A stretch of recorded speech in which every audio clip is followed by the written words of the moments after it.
Bismillahirrahmanirrahim. Assalamualaikum warahmatullahi wabarakatuh. Pemirsa gapai kemuliaan yang dirahmati Allah. Allah Ta'ala berfirman dalam Quran surat Al-Hujurat ayat 13. Wahai manusia, sesungguhnya kami telah menciptakan kamu dari seorang laki-laki dan seorang perempuan. Lalu kami jadikan kamu berbangsa-bangsa dan bersuku-suku agar kamu saling mengenal.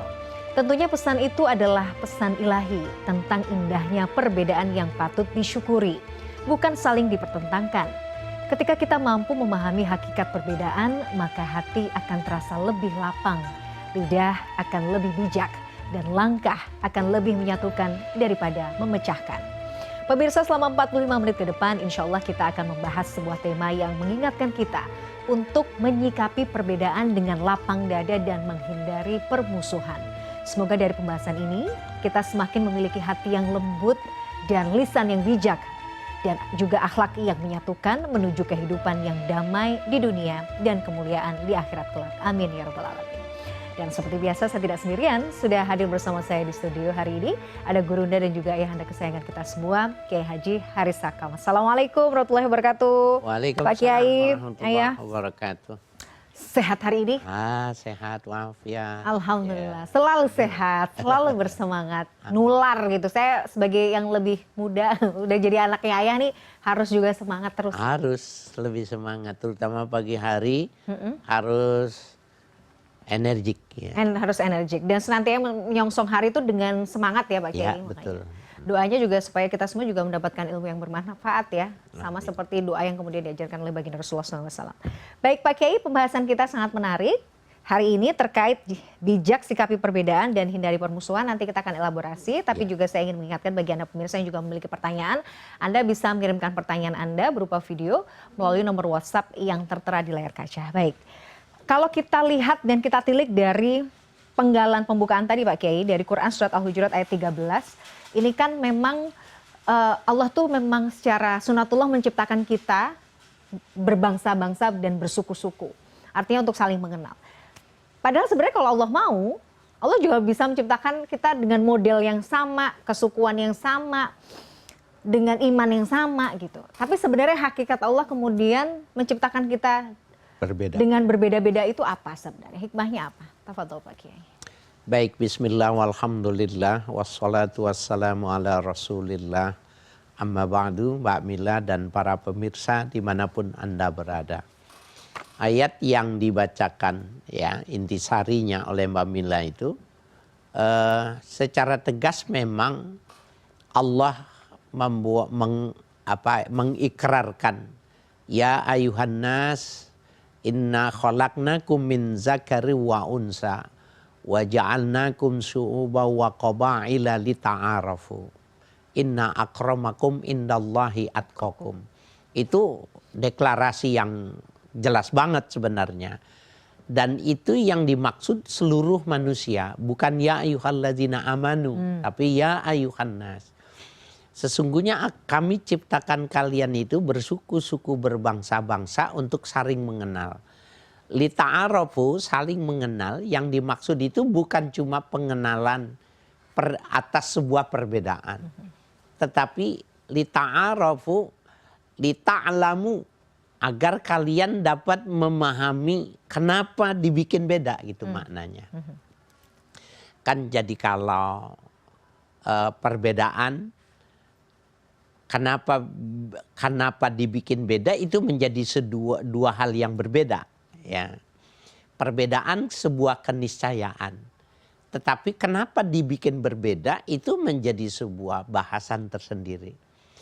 Nah, oleh karena itu Allah ingin menunjukkan kepada makhluknya, termasuk kepada manusia yang diberi akal itu, bahwa Allah itu super maha model gitu ya. Nah, jadi bukan cuma sekedar desainer kecil-kecilan, tetapi super maha desainer gitu ya. Yang ciptaannya itu begitu sangat beragam, tidak ada yang sama antara ciptaan yang satu dengan yang lainnya. Dan setiap kali di mana dia dilahirkan, maka dengan perangkat yang berbeda. Mbak Mila, ini gara-gara saya mau ke Aqsa ini, Masya Allah. di Idul Adha ini. Mudah-mudahan lancar. Harga kambing di sana itu jauh lebih mahal. Lebih mahal. Jadi kalau di sini harganya 4 juta, 3 juta, 4 juta setengah. Di sana satu kambing itu 14.400.000 satu ekor. Kemudian tanpa sengaja gitu kita lihat kambing di sana. Jadi ternyata kambing itu ada yang bulunya sangat lebat sekali gitu. Kenapa di sini kok tidak lebat? Yang ternyata di sini nggak ada musim dingin. Gitu. Betul, iya. Jadi li ta'arufu itu diantaranya maksudnya begitu. Ada orang yang kulitnya maaf nih ya, kulitnya hitam. Kita tidak diberi warna kulit hitam. Karena Tuhan tahu bahwa dia akan diberikan cuaca yang cuacanya panas. Kalau orang sudah hitam kena cuaca panas tidak ada pengaruhnya. Tetapi kalau orang putih kena cuaca panas itu akan memberi dampak, pengaruh gitu ya. Membekas.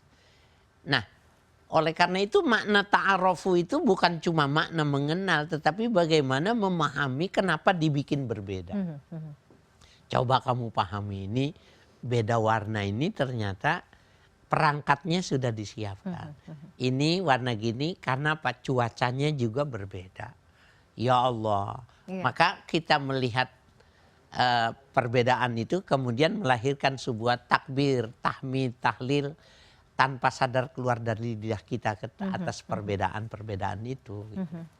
Sebenarnya ini adalah bagian dari kita untuk tahu bahwa memang Allah tuh Maha Kuasa ya. Iya. Dengan Allah itu betul kreator yang paling sempurna gitu. Betul. Kenapa orangnya itu tadi ya Pak Kiai, kenapa kita mungkin kulitnya sawo matang, kenapa orang mungkin di utara ya, di dekat kutub misalnya kulitnya putih pucat tapi merah-merah gitu misalnya. Jadi sebenarnya itu bagian dari ilmu Allah yang ketika kita pelajari kita semakin tahu bahwa Allah tuh maha besar. Iya, sudah ada perangkatnya. Ya sudah ada perangkatnya. Jadi ini adalah bagian dari kita selain mengenal satu sama lain, kita sadar bahwa memang Allah itu luar biasa pencipta yang sempurna.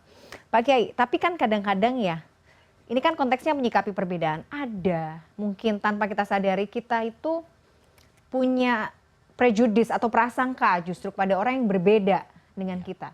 Tapi kan dia beda, nanti dia kalau secara fisik berbeda, bisa aja nih nanti orangnya jahat, bisa aja orangnya begini-begini. Jadi kita tuh punya prasangka. Nah sebenarnya hal-hal semacam itu wajar atau kita dilarang untuk berprasangka terhadap mungkin orang yang berbeda mungkin dengan kita? Ada teori Lombroso namanya. Lombroso. Teori Lombroso itu mengajarkan bahwa tipologi manusia itu berdasarkan anatomi. Jadi kalau orang yang dahinya lebar, kemudian alisnya tebal. Kemudian garis-garis mukanya itu keras, maka dia cenderung untuk melakukan kriminalitasnya itu lebih tinggi dibandingkan dengan orang yang tidak memiliki ciri itu. Begitu juga tentang gambaran-gambaran ya yang lainnya ya pada teori Lombroso itu. Apakah itu diperbolehkan? Itu mah sebuah hal ya yang bisa jadi belum empirisme gitu ya.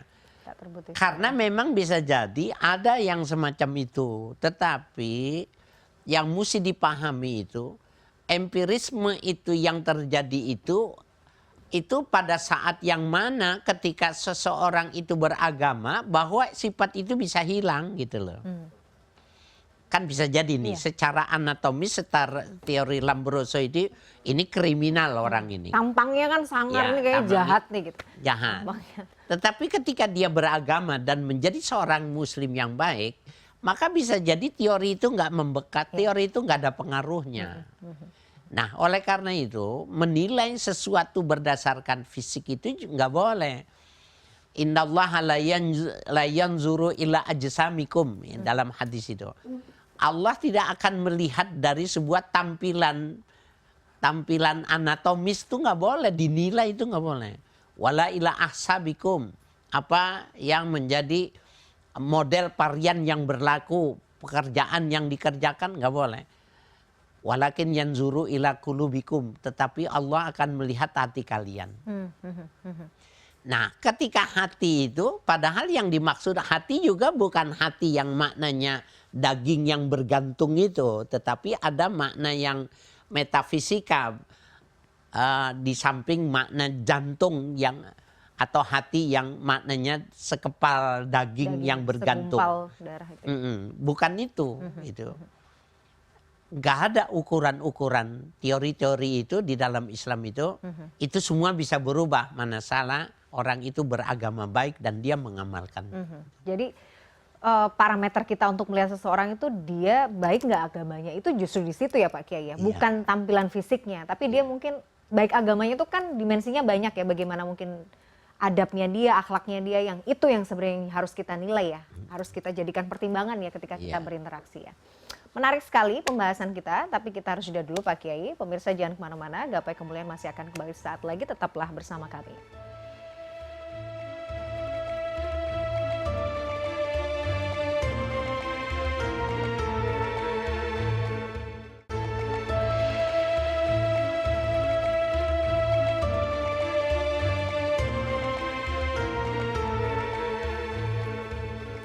Pemirsa, terima kasih Anda masih menyaksikan Gapai Kemuliaan dalam episode Bijak Sikapi Perbedaan, Hindari Permusuhan. Nah, masih seputar perbedaan. Pembahasan kita sebenarnya perbedaan itu kan elemennya luas ya Pak Kiai ya. Bisa perbedaan pemikiran, bisa perbedaan mungkin suku, perbedaan ras, agama, dan lain-lain. Nah, konteks yang mungkin ingin saya bahas, kadang-kadang tuh kita sadar atau tidak, kita tuh punya kecenderungan atau rasa nyaman kalau misalnya let's say mungkin suku nih, karena saya orang Jawa, kayaknya kalau ketemu sesama orang Jawa tuh lebih nyaman, lebih merasa punya attachment gitu ya, atau kedekatan gitu. Begitu juga mungkin suku yang lain. Nah, sebenarnya hal-hal seperti ini tuh ya boleh-boleh saja dan wajar-wajar saja kan sebenarnya. Yang kemudian yang nggak boleh tuh yang seperti apa Pak Kiai sebenarnya? Iya, baik. Fanatisme, suku, golongan, sepanjang tidak merugikan orang lain itu nggak apa-apa. Artinya kalau orang Jawa senang menikah dengan orang Jawa, tidak dengan suku lain, apakah itu melanggar? Tidak, boleh-boleh saja. Boleh-boleh aja sebenarnya. Justru kalau dia ingin melakukan eksplorasi sebenarnya, dia menikahnya jangan sama-sama orang Jawa. Jangan sesuku gitu. Iya, jangan satu suku. Maka dia akan melihat warna lain. Dan anaknya yang dari dua kubu itu akan melahirkan ya tipologi yang tersendiri dibandingkan dengan kakak kita, adik kita yang menikahnya dengan sama-sama orang Jawa. Jadi pada dasarnya boleh ya, sepanjang tidak memberikan argumentasi bahwa suku saya adalah yang terbaik dibandingkan dengan yang lain. Karena suku itu begini, karakter suku ini begini. Emang kan di masyarakat itu mau tidak mau ada penilaian yang semacam itu. Tapi jangan lupa penilaian itu di luar suku itu. Jadi suku A itu dibicarakan oleh B, B bukannya A. Padahal A itu tidak merasakan apa-apa. Nah, Mbak Mila, sedikit saya ingin menarik ini korelasi dengan kajian kita pada segmen pertama tentang analisa fisik ya. Ada satu kitab yang saya ketika memilikinya itu juga menarik juga. Ada kitab ditulis oleh Imam As-Suyuti itu, An-Kanzul Madfun wal Fulkul Mashhun. Nah, salah satunya itu bahwa kalau nyari suami, calon suami gitu ya, laki-laki ingin cari wanita, carilah yang hidungnya pesek mamanya gitu. Wow. Ya. Bisa ini pesek lagi. Iya, karena yang hidungnya pesek itu ternyata lebih setia. Nah, apakah secara anatomis ini menggambarkan ini secara general? Ya. Ini ada tulisannya nih, Imam Suyuti itu masyhur ya, ulama, bukan ulama sekedar ulama, tetapi yang kaliber dunia itu. Kemudian beliau menulis, kalau pengen punya istri yang mereka itu memberikan kenikmatan di tempat tidur, maka cirinya itu seperti ini gitu, dikasih gitu. Kan ini tidak beda dengan teori Lombroso tadi yang mengatakan bahwa tipologi kriminalitas itu ada pada fisik-fisik yang semacam ini gitu. maka bagaimanapun juga boleh kita mengatakan bahwa itu bisa jadi seperti itu. Tetapi ketika dia beragama, maka hal-hal yang sifatnya karakter yang namanya sifat itu bisa berubah. Tetapi kalau yang sudah menyangkut kajian ulama itu tadi yang menyifat fisik ini, kesetiaan dan sebagainya, memang perlu kita teliti juga di masyarakat apa benar yang apa benar pesek itu lebih kan? setia. Perlu juga dibuktikan kan? Iya, karena selama ini kita tidak membicarakannya itu. Karena yang mancung sama yang pesek juga tampilannya kan akan berbeda. Betul. Dan iya sih, itu sangat debatable juga ya, sangat bisa diperdebatkan sebenarnya Pak Kiai ya gitu. Betul, Karena betul. ya itu perlu juga riset kayaknya, nggak hanya sekedar seperti itu sih, tapi menarik. Baik, kalau Pak Kiai dalam konteks perbedaan pola pikir ini kan juga luar biasa. Nah, kadang-kadang sekarang fenomenanya adalah kita tuh tidak bijak menyikapi perbedaan pendapat misalnya, sehingga yang muncul adalah justru emosi, justru ketidaksabaran, justru amarah gitu karena ketidaksamaan pendapat. Nah, padahal sebenarnya kan kalau kita merujuk pada Islam tuh, ya bukankah kita adalah agama yang sangat menghargai perbedaan? Setidak-tidaknya misalnya para ulama kita banyak kok yang berbeda pendapat, tapi kan nggak pernah kemudian saling menjatuhkan. Tapi kadang-kadang kitanya sendiri itu menyikapi perbedaan pandangan misalnya, perbedaan pendapat tuh justru begitu tajam lisan kita kepada saudara kita sendiri. Nah, bagaimana pendapat Pak Kiai tentang hal ini? Ada hadis yang menunjukkan ekstrim malah. Idza ayyara akhahul muslim bidzambin la yamut hatta ya'malahu. Bila kau menghina saudaramu yang muslim itu dalam melakukan satu perbuatan, kau tidak akan mati kecuali kau melakukan dulu yang kau hinakan itu perbuatan itu. Itu hadis itu ekstrim banget gitu ya, menggambarkan ketika orang tidak sama dengan kita melakukan kebaikan, dia melakukan kemaksiatan, jangan kita menghina, menjelekkan dari lantaran kita lebih bagus dari dia. Itu dalam hal ibadah. Apalagi kalau seandainya perbedaan itu baru tahapan wawasan. Perbedaan antar hasil ijtihad yang tidak sama. Ya, interpretasi yang tidak sama, maka kenapa mesti kita ekstrim mensikapinya? Justru kalau dari pemahaman hadis ini, Mbak Mila, orang yang bisa melihat perbedaan itu, ya, kenapa dia bisa begitu? Maka dia sesungguhnya dia bisa melihat kekuasaan Tuhan. Ya, jadi kalau dia lihat perbedaan orang itu, saya sholat kenapa dia jelek gitu. Bahwa sesungguhnya memang khalaqa kulla syai'in azwaj. Allah itu membuatnya sesuatu itu terbelah dua. Ada yang minus, ada yang plus. Ketika dia ini kok tidak sama cara berpikirnya, pensikapannya, pilihannya tidak sama, maka ketika dia memahaminya dia tidak boleh melanggar bahwa itu kemauan Tuhan, maka orang itu adalah orang yang pandai memahami Tuhan. Maka dia bertasbih ketika dia melihat perbedaan. Subhanallah, rupanya ada toh penafsiran seperti itu. Ini, gitu. Rupanya ada toh, rupanya pemahaman semacam itu. Justru yang dia kagumi sang penciptanya gitu. Iya. Bukan justru malah dia menyalahkan orang itu. Gitu. Bukan justru fokus pada itu ya, pada nah, coba bagaimana gitu mengembalikan kepada sang produsernya. Oke, menarik sekali. Karena saya tuh berpikir kalau misalnya ada orang yang sumbu pendek, misalnya berbeda pendapat tuh sumbu pendek pakai apa-apa dikit-dikit, gak bisa, itu tuh salah gitu. Karena saya berpikir bisa jadi apa mainnya kurang jauh ya, apa bisa jadi mungkin jadinya gak banyak bergaul ya gitu. Apakah itu juga, gak tahu, apakah itu juga berpengaruh gak sih Pak Kiai? Tapi dijawabnya nanti ya Pak Kiai ya. Kita jeda dulu, pemirsa jangan kemana-mana. Pembahasan kita masih akan kita lanjutkan. Gapai Kemuliaan akan kembali setelah yang satu ini.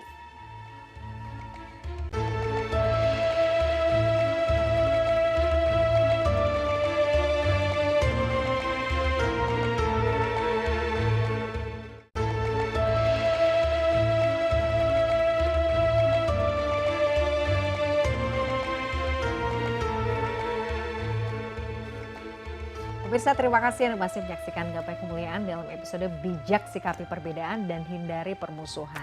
Nah Pak Kiai, bagaimana dengan yang tadi saya tanyakan, kalau ada orang yang istilahnya sumbu pendek, gampang banget marah, apa-apa kalau kita misalnya ada sesuatu yang nggak pas gitu ya, atau nggak sesuai dengan apa yang dia harapkan tuh, bawaannya udah emosi aja menyalahkan orang lain seolah pendapat dia yang paling betul gitu misalnya. Nah kadang-kadang kalau saya sendiri tuh menyikapinya, berarti mainnya kurang jauh nih, kurang banyak bergaul sama orang, sehingga kayaknya tidak menerima, tidak melihat banyak perbedaan, sehingga kurang rasa toleransinya. Apakah itu sepenuhnya juga bisa dikatakan begitu Pak Kiai? Bisa jadi. Tadi Mbak Mila di awal itu sudah menghantarkan ayat. Walau sya'allahu laja'alnahum ummatan wahidatan. Seandainya Allah mau, maka kita dibuat dalam satu model. Yeah. Kalau satu model itu kan nggak ada perbedaan, nggak ada perdebatan, tidak ada merasa unggul dan merasa menilai orang lebih kecil. Bisa, cuma Allah itu lemah ketika menciptakan satu model itu. Justru bermacam-macam, berbeda-beda yang ditampilkan itu menunjukkan bahwa kekuasaan Allah itu benar-benar melimpah. Gitu. Nah kalau cara pandang itu, ayat ini dia pahami, walau sya'allahu laja'alnahum ummatan wahidatan, maka nggak mungkin kita akan ribut. Iya. Nggak mungkin, karena memang mau dibikin satu aja bisa. Justru dibikin berbeda supaya kita berpikir ya bahwa itu memang ada kehendak, ada kemauan Tuhan dibikin beda. Perbedaan itu menyebabkan syukur, Mbak Mila. Iya. Mbak Mila coba lihat wanita-wanita lain. Maka dalam hati, alhamdulillah saya tidak seperti itu. Kenapa? Karena melihat perbedaan.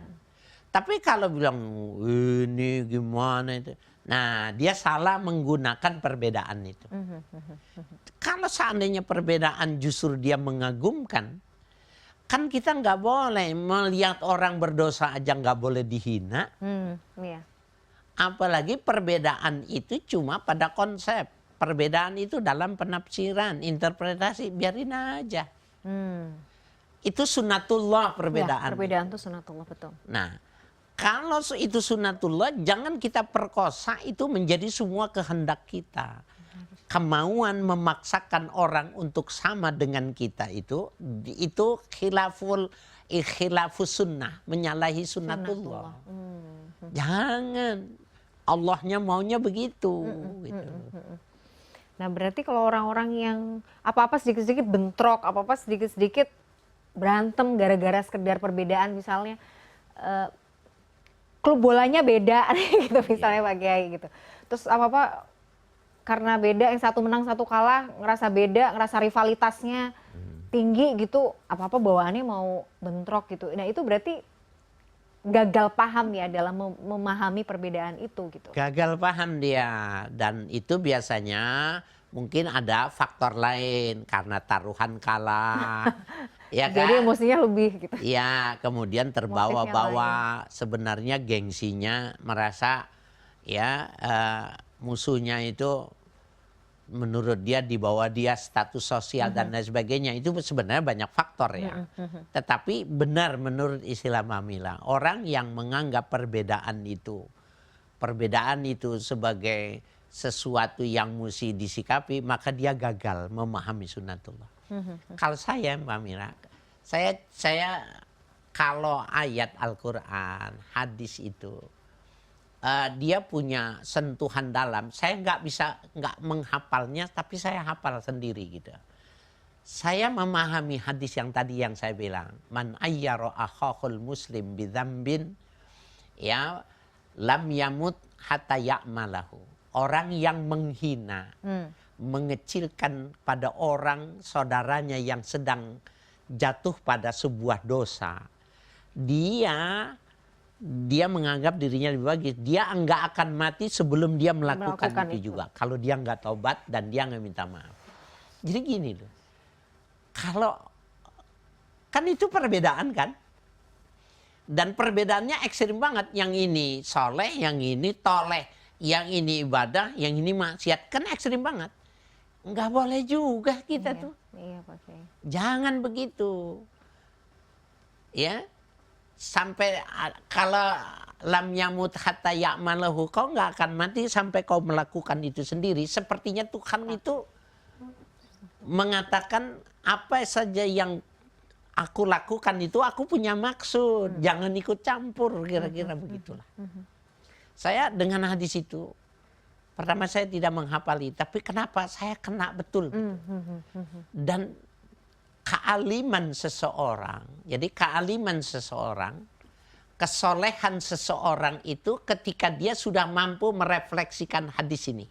Betul. Ketika dia tenang melihat orang yang durhaka, ketika dia tenang ketika melihat orang yang tidak sama dengan dia, maka yang dia lihat bahwa Tuhannya sedang memainkan itu dan Tuhan sedang mempertunjukkan.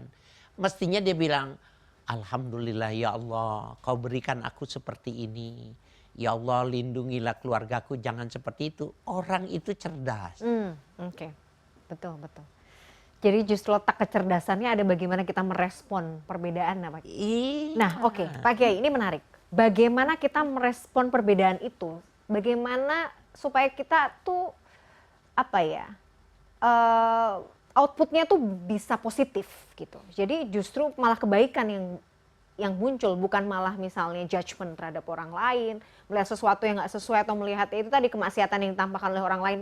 Jangan sampai kita malah menjudge gitu. Jadi sebaiknya bijaknya seperti apa kita merespon? Man arada syai'an fa'alaihi bil ilmi. Apabila kau ingin melakukan sesuatu, maka jangan lupa kau harus mensertakan ilmu pengetahuan lebih terdahulu. Artinya gini, ayat-ayat Al-Quran, hadis-hadis yang tadi itu mestinya kita kumpulkan. Kita ini di lingkungan yang berpotensial perbedaan mazhab. Kan ada kampung yang perbedaan mazhabnya itu, Mbak Mira, di Jakarta ini ada satu daerah itu yang sampai bikin masjid berdekatan. Nah itu boleh kalau memang nggak bisa diakurkan. Nah jadi ceritanya ini fakta di Jakarta ini. Yang satu sholatnya itu kalau Jumatan itu tanda sholat itu pakai bedug. Yang satu yang kalangan muda mengatakan nggak usah pakai bedug. Itu cerita lama sebelum ada azan. Setelah disyariatkan azan maka nggak perlu lagi bedug, lonceng dan lain sebagainya. Maka pada saat Jumat yang anak muda itu pukulan bedugnya itu diumpetin. Diumpetin sama anak-anak muda itu. Yang tua ketika karena dia sudah berbiasa pukul bedug, maka bakyak gitu, sandal yang dari kayu itu dipakai buat pukul.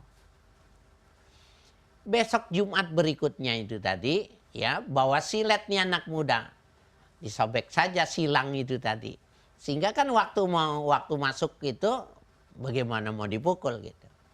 Maka yang tua ini naik ke atas kursi di atas bambu. Dia buka dadanya. Nih lu tusuk kalau berani. Ini Jakarta nih.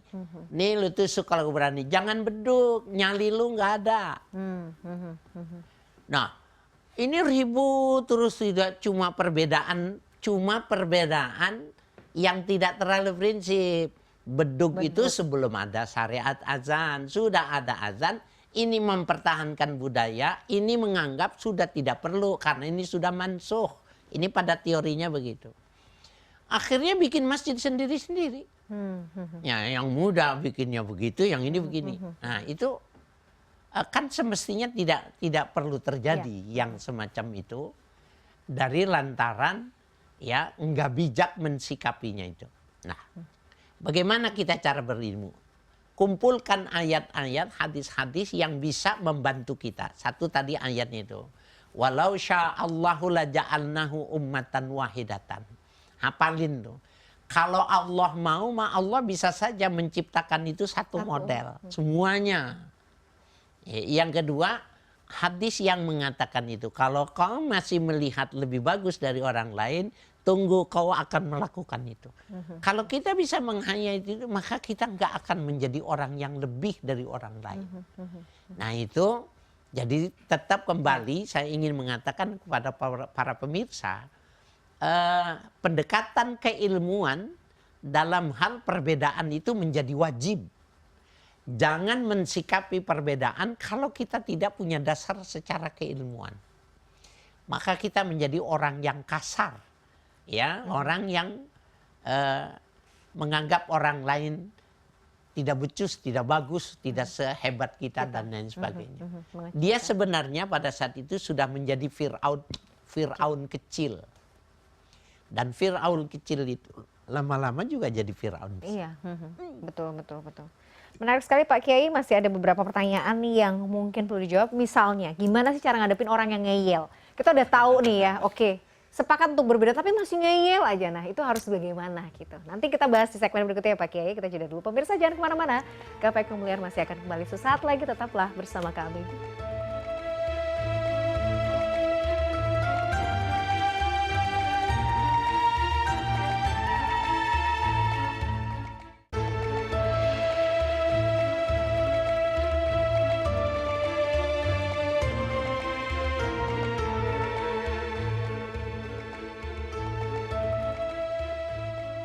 Ya pemirsa, terima kasih Anda masih menyaksikan Gapai Kemuliaan. Pemirsa, di segmen terakhir ini Kiai Haji Haris Akam akan menjawab pertanyaan Anda pemirsa Gapai Kemuliaan yang sudah masuk melalui WhatsApp dalam segmen Ustadz Menjawab.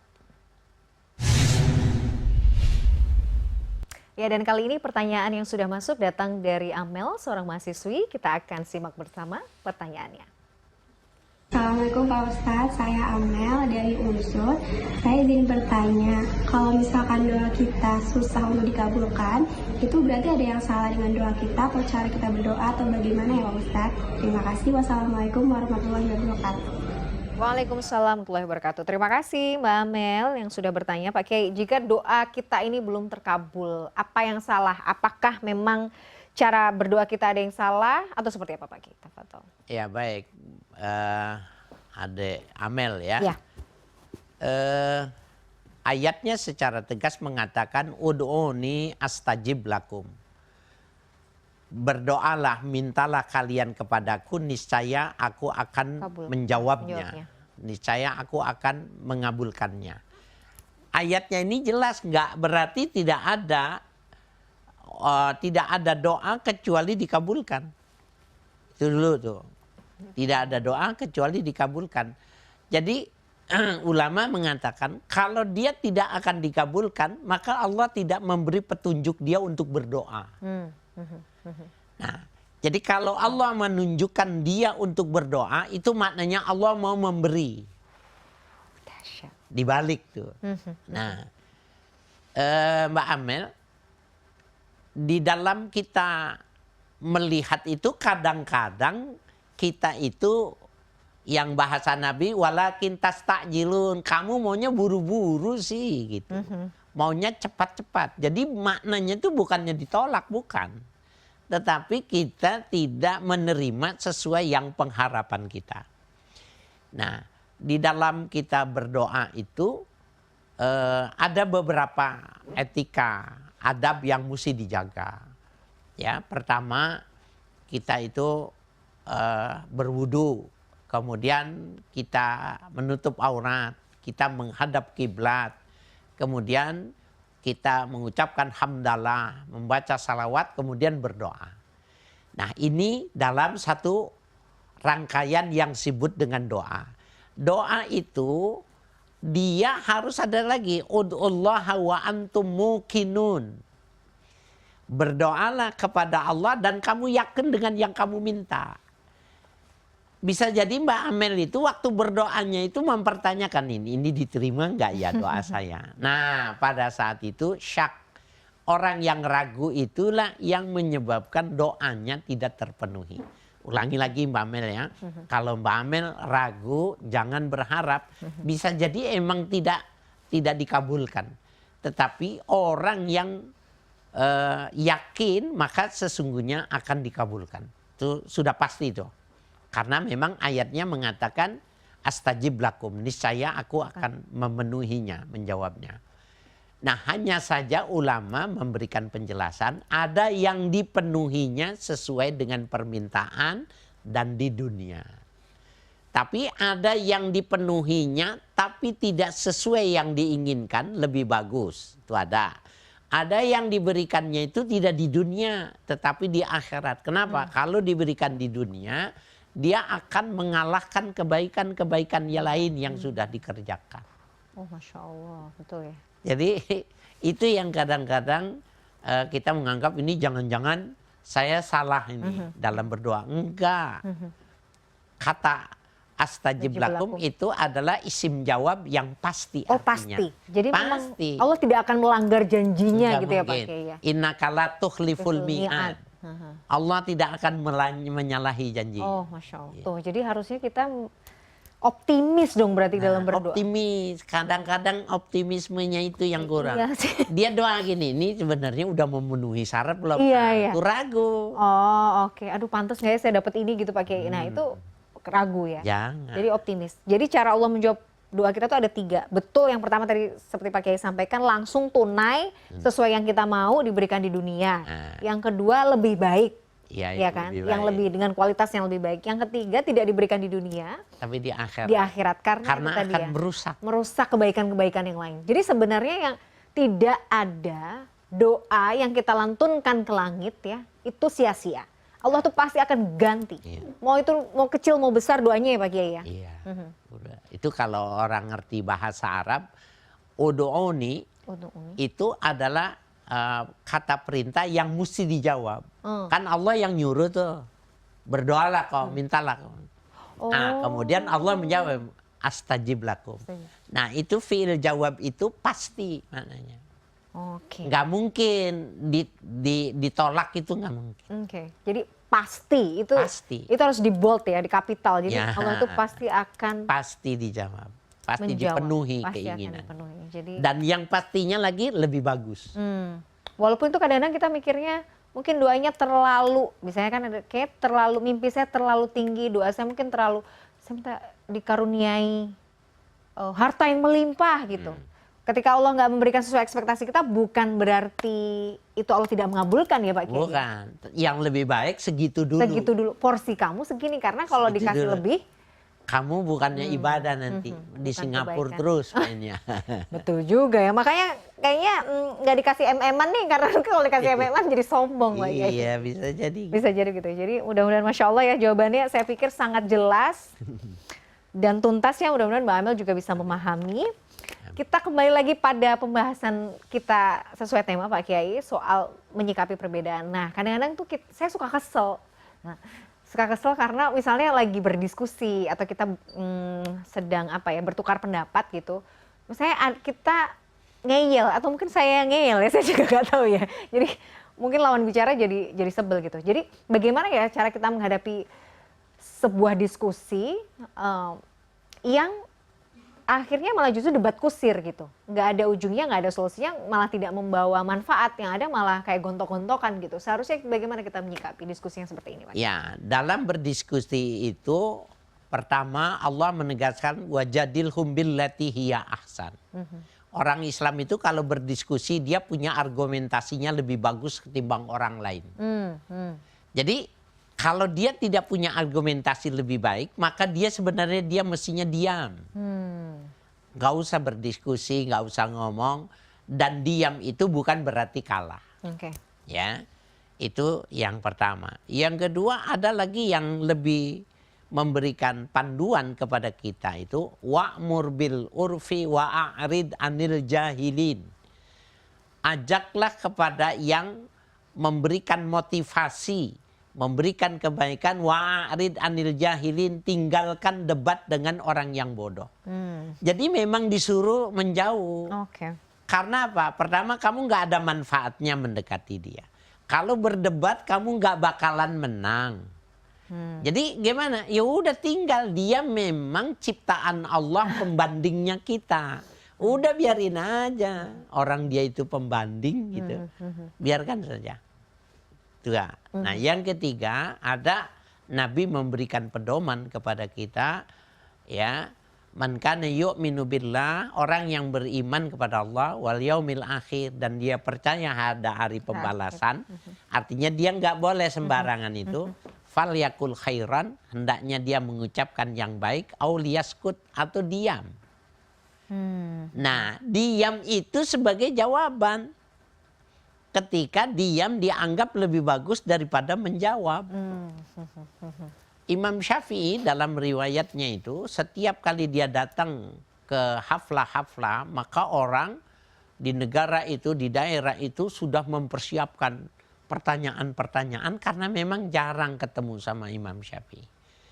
Taruhlah 60 yang ditampilkan, paling hanya beberapa 20 yang diberikan jawaban. Apakah beliau tidak bisa menjawab pertanyaan-pertanyaan itu? Bukan. Karena diam dianggap lebih bagus daripada dijawab. Jadi jangan dikira diam itu tidak lebih bagus. Karena memang itu Nabi mengatakan, falyakul khairan aw liyasmut. Jawab yang baik atau kau diam saja. Nah, kita kematangan memperhitungkan, oh ini saya lebih baik diam nih ngadepin orang ini. Maka ya sudah diam aja, senyum-senyum aja. Setuju. Senyum-senyum aja. Kematangan jiwa Iya. itu bisa dilihat bagaimana kita menyikapi orang yang itu tadi ya Pak Kiai. Iya. Apa namanya, yang bodoh gitu. Jadi anggap aja kalau memang tidak bisa membangun environment diskusi yang sehat gitu ya. Orang yang malah ngeyel atau apa ya berarti tinggalkan saja, jangan malah diladenin. Transfer ilmu tidak bisa, kita mau berhujah pun, berargumentasinya pun tidak diterima. Kok bisa begitu? Ya memang itu kehebatan Tuhan menciptakan ada orang yang seperti itu. Iya, itu adalah bagian dari ujian untuk kita ya Pak Kiai. Iya. Begitupun kita juga bagian ujian buat orang lain kan sebenarnya kan juga begitu ya Pak Kiai. Iya betul. Dia juga kalau kita mepet sama dia juga mepet juga sama kita. Jadi sebenarnya itu tadi ya. Bukan berarti ketika berdiskusi atau berdebat itu yang terakhir ngomong itu yang menang. Karena kan kadang pokoknya harus ngomong gitu. Mau jawabannya kemana-mana yang penting ngomong. Yang penting membalas statement lawan. Kan nggak seperti itu justru. Bukan. Tapi ketika tahu, oh ini kayaknya udah nggak sehat, udah nggak pas, lebih baik saya diam, itu lebih bagus. Kematangan ini ya, karakter justru di situ ya Pak Kiai. Masya Allah. Pak Kiai terakhir sebagai penutup. Diskusi kita atau kajian kita disarikan bagaimana kita menyikapi perbedaan, apa yang perlu ditekankan kepada kami ini Pak Kiai. Baik, para pemirsa dimanapun Anda berada, pada dasarnya kalau kita bisa memahami bahwa sunnatullah itu wa khalaqa kulla syai'in azwaj. Allah menciptakan segala sesuatu itu berpasangan. Itu sunnatullah. Sunnatullah itu artinya sebuah ekosistem yang diatur di alam semesta ini. Keterkaitan, keterhubungan, kait-mengkait itu dengan caranya yang semacam itu. Kalau kita sudah bisa memahami apa saja dengan sunnatullah, maka kita melihat perbedaan itu justru melahirkan tasbih. Subhanallah, la ilaha illallah, ma khalaqta hadza batila. Nggak ada yang sia-sia Allah menciptakan saya berbeda dengan dia. Masya Allah. Maka dia cerdas. Oke, dan kita tinggal pilih kita mau menjadi hamba yang cerdas atau hamba yang sebaliknya ya Pak Kiai ya. Kita sudah belajar, insya Allah mudah-mudahan kita termasuk juga ya Pak Kiai jadi hamba-hamba yang cerdas tadi. Amin ya Rabbal Alamin. Jazakallah khair ilmunya hari ini Pak Kiai, sehat selalu sehingga senantiasa setia berbagi ilmu kepada kita semua. Amin ya Rabbal Alamin. Pemirsa, tidak terasa usai sudah perjumpaan kita dalam program Gapai Kemuliaan hari ini. Semoga kajian hari ini membawa manfaat, membawa kebaikan, dan Allah Azza wa Jalla senantiasa mudahkan kita semua untuk bersemangat menuntut ilmu agama. Amin ya Rabbal Alamin. Terima kasih atas perhatian Anda. Saya Miladia Rahma dan juga Kiai Haji Haris Hakam undur diri. Insya Allah kita akan jumpa lagi pada episode yang akan datang. Subhanakallahumma wa bihamdika, asyhadu an la ilaha illa anta, astaghfiruka wa atubu ilaik. Wassalamualaikum warahmatullahi wabarakatuh. Waalaikumsalam.